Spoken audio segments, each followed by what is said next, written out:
In today's video, I'm going to show you how to install and configure Extractor Plus. Extractor Plus is an updated extractor plugin for your Deluge client. You can specify download locations, auto-delete of extracted files to keep your system clean, label filtering, and now it even supports tar files too. This one's going to be pretty simple, but let's get Extractor Plus set up.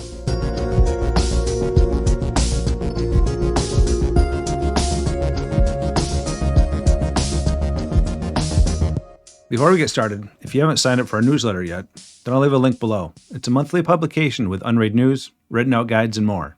Sign up now so you don't miss out. On to Extractor Plus. So the first thing we're going to need to do is to jump over to GitHub and get the Extractor Plus plugin from there. And I'll leave a link down below in the description so you can just go click on that and go right to it. Once we're here, if you scroll down a little bit, you'll find some information about the plugin itself. Scroll down a little further, it'll show you the features of it, what's new and what's included in it. You can read through that if you'd like. What's been tested on, supported file formats. This I thought was a nice thing to know. So it's RAR, tar, zip, 7-zip files, any kind of tarball files you can get or you want. If you want to build it, that's how you do it. But what we're interested in is the installation instructions. And I'll walk you through all this too. So, you don't have to read all this, but it's there if you want. Scrolling down a bit further, you've got GUI install options, manual install options, client server setups. And just so you know, this is based on your Python version. So let's go to our Unraid server and check out what version we're running on there. So let's go back to our Unraid server, go to Docker. We'll find our binhex Deluge VPN connection. We're going to click on the icon, and then we're going to click onto console. And in there, you're going to type Python, stupid keyboard, space version. So it's going to be Python space -- version. Go ahead and press enter, and it'll come back with the Python version that it's running. In this case, it's 3.12.4. So note that version, and then from there, go ahead and exit out. We're going to go back to the GitHub page. And if you scroll up a little bit, we're going to find installation instructions, which you can download the egg file from the plugin or from the package. So we click on the egg file, it'll take you to all the plugins there.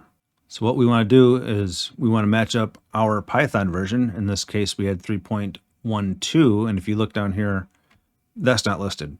But if you look in the directions, back a page.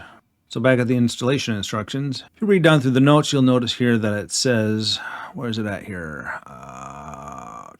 Right there. If a plugin does not have a Python version available, it's usually possible to rename it to match your installed version. So what I'm going to do is download the one that's closest to it, which is version 3.11. That downloads. Let me drag this over here so you can see it. You'll see the file there. So all I'm going to do is just go in here and change it to match. Now, before we go add this to our Deluge container, I want to let you know that Discord server is up and running. So why don't you come join us? I'll leave a link in the description. All right, on to the installation. So let's jump over to our demo server. Now we're going to look for our binhex Deluge VPN. We're going to go ahead and open that up, click on the icon, and select Web UI. Once you're logged into Deluge, there's a couple different things we can do here. You can attempt to do it through the GUI install, which is what we're going to do first. And if not, we'll do the manual. So once we're in here, we're going to go up to Preferences. We're going to go down to Plugins, and we're going to browse to our plugin. So we're going to click on Install. We're going to browse. It's on the desktop in a new folder. We'll find the egg file there, and we're going to click Open. And it looked like it didn't work. So we're going to hit Install.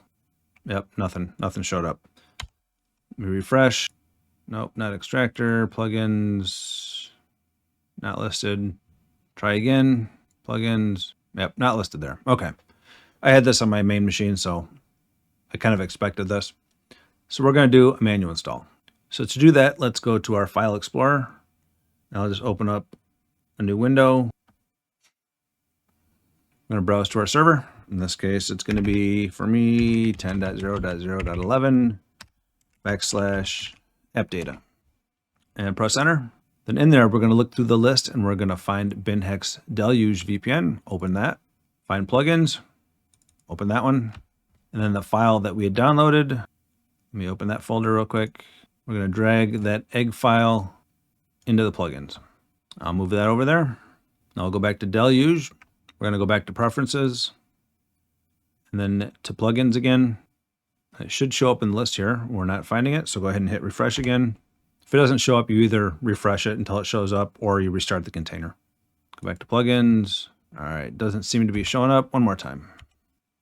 Nope. All right, I'm going to restart the container. All right, that's restarted. Let's see if it's back up yet. Go to the web UI. Not up yet. Now it's starting to come down. Might be up now. Not quite yet. There. Now let's check it. There we go. That'd take too long. Yeah, a minute or two for it to get fully back up. Yeah, looks like about a full minute. All right, so now let's go up to Preferences, and then to Plugins, and there. Now it's showing up. So we're going to turn on Extractor Plus, and since we're going to not use Extractor anymore, we'll go ahead and disable that one. And we'll hit Apply. And I'm going to refresh again, go back to Preferences, and now you'll see it's on the left-hand side in the list. So go ahead and select on Extractor Plus. Now let's set it up. So under Extraction Behavior, we're going to go to In-Place Extraction. We're going to want the Extract to Temp and Move option selected. You want this selected as this will avoid conflicts when Sonar and Radar and whatever other programs you've got go to move the files while they are extracting. The Append Archive Name to Destination, I turned that on in my system. And it's going to create a subfolder with the name of whatever the archive file is. That's up to you. You can try it out. If you like it, great. If you don't use it. For me, I turned it on just to keep things a little cleaner. So under Cleanup, the option we've got here is for auto delete extracted files, which is kind of nice. So once it's been extracted, it can go ahead and delete them after a certain amount of time. So I'm going to go ahead and turn that on. If you click off there now, it's going to pop up some more options. So the cleanup time right now is set for 2 hours, which should be more than enough for Radar and Sonar to get in there and do what they need to do to move the files. But you can adjust that to whatever fits your needs. You know, if you'd rather have them sitting there longer, then by all means, up it. Next option down is label filtering, which this is kind of neat. It does filtering of labels so you can have it only extract from certain labeled files. If you leave it blank, then it means everybody, and that's what it says, you know, leave blank for all. But if you wanted to just filter out by your labels, let's say you've got, you know, a Sonar label, and you only want it to extract Sonar once, right? Then you're like, well, you know, let's add in Radar too. Add a comma, add in, you know, the label for that as well. And then it will only extract for those labeled files. It's kind of neat. I don't need that, so I'm just going to leave it blank. Once you're happy with your selections, you hit Apply, then OK, and you're done. That's it. It's all set up. If you found this video helpful, make sure to hit the like button and subscribe to the channel so you don't miss out on any of my future videos. And if you enjoyed the video, make sure to check out one of these next. And I'll see you in the next one. If you found this video helpful, make sure to hit the like button and subscribe to the channel. Subscribe? What the hell is subscribe?